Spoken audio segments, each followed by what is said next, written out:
10ാം class പരീക്ഷ ചോദ്യപേപ്പർ ചോർച്ച കേസിലെ മുഖ്യപ്രതി കെ മുഹമ്മദ് ഷുഹൈബ് ജയിൽ മോചിതനായി. Koduvally MS solutions tuition centre CEO കൂടിയായ ഷുഹൈബ് നൽകിയ ജാമ്യാപേക്ഷ പരിഗണിച്ചാണ് ജസ്റ്റിസ് PV കുഞ്ഞികൃഷ്ണന്റെ ബെഞ്ച് ജാമ്യം അനുവദിച്ചത്.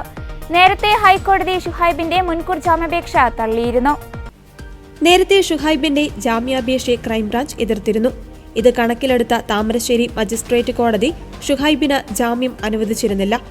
തുടർന്നാണ് പ്രതി ഹൈക്കോടതിയെ സമീപിച്ചത്. അഭിഭാഷകരായ S. രാജീവ്, M. മുഹമ്മദ് ഫിർദൌസ് എന്നിവർ മുഖേന സമർപ്പിച്ച ഹർജിയിലാണ് ജസ്റ്റിസ് PV കുഞ്ഞികൃഷ്ണൻ ജാമ്യം അനുവദിച്ചത്. അതേസമയം അൺഎയ്ഡഡ് സ്കൂളിലെ പ്യൂണും കേസിലെ 4ാം പ്രതിയുമായ അബ്ദുൾ നാസറിന്റെ റിമാൻഡ് കാലാവധി ഏപ്രിൽ 1 വരെ നീട്ടിയിട്ടുണ്ട്. നേരത്തെ കസ്റ്റഡിയിൽ ലഭിച്ച പ്രതികളുമായി അന്വേഷണ സംഘം വിവിധയിടങ്ങളിലെത്തി തെളിവെടുപ്പ് നടത്തിയിരുന്നു. ഇതിന്റെ അടിസ്ഥാനത്തിൽ ഇലക്ട്രോണിക് ഉപകരണങ്ങളും ക്രൈംബ്രാഞ്ച് പിടിച്ചെടുത്തിരുന്നു.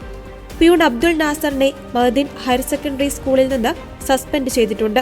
ക്രിസ്തുമസ് പരീക്ഷാ ചോദ്യപേപ്പർ ചോർത്തിയത് അബ്ദുൾ നാസറാണെന്ന് ക്രൈംബ്രാഞ്ച് കണ്ടെത്തിയിരുന്നു. പിന്നാലെയാണ് ഇയാളെ കസ്റ്റഡിയിലെടുത്തത്. MS സൊല്യൂഷൻസ് അധ്യാപകൻ ഫഹദിന് ചോദ്യപേപ്പർ ചോർത്തി നൽകിയത് ഇയാളാണെന്നും ക്രൈംബ്രാഞ്ച് കണ്ടെത്തി. അബ്ദുൾ നാസർ ജോലി ചെയ്യുന്ന സ്കൂളിലാണ് മുമ്പ് ഫഹദ് ജോലി ചെയ്തിരുന്നത്. ഈ ബന്ധം മുൻനിർത്തിയാണ് ചോദ്യപേപ്പർ ചോർത്തി നൽകിയതെന്ന് അന്വേഷണ സംഘം കണ്ടെത്തി. 10ാം ക്ലാസ്സിലെ ക്രിസ്തുമസ് പരീക്ഷയിലെ ചോദ്യപേപ്പറിലേതിന് സമാനമായ ചോദ്യങ്ങളാണ് MS സൊല്യൂഷൻസിന്റെ യൂട്യൂബ് ചാനലിൽ വന്നത്. രസതന്ത്ര പരീക്ഷയിലെ ആകെ 40 മാർക്കിന്റെ ചോദ്യങ്ങളിൽ 32 മാർക്കിന്റെ ചോദ്യങ്ങളും MS സൊല്യൂഷൻസിന്റെ യൂട്യൂബ് ചാനലിൽ വന്നതായി പരാതിയുണ്ടായിരുന്നു. ആരോപണം ഉയർന്നതിന് പിന്നാലെ MS സൊല്യൂഷൻസ് യൂട്യൂബ് ചാനൽ താൽക്കാലികമായി പ്രവർത്തനം അവസാനിപ്പിച്ചിരുന്നു.